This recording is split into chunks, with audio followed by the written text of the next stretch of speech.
Tungkol sa araw o oras ng aking pagbabalik, walang nakakaalam nito, kahit ang mga anghel sa langit o ako mismo na anak ng Diyos. Ang Ama lang ang nakakaalam nito.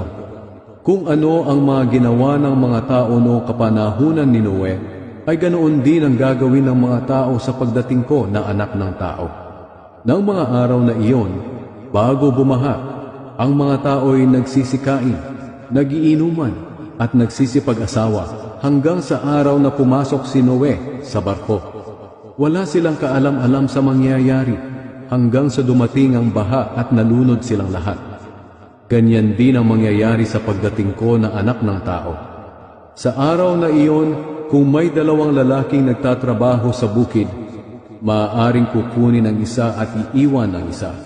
At kung may dalawang babaeng nagtatrabaho sa gilingan, maaaring kukunin ang isa at iiwan ang isa. Kaya maging handa kayong lagi, dahil hindi ninyo alam ang araw o oras ng pagdating ng inyong Panginoon. Tandaan ninyo ito, kung alam ng isang tao kung anong oras sa gabi darating ang magnanakaw, magbabantay siya at hindi niya hahayaang pasukin ng magnanakaw ang kanyang bahay.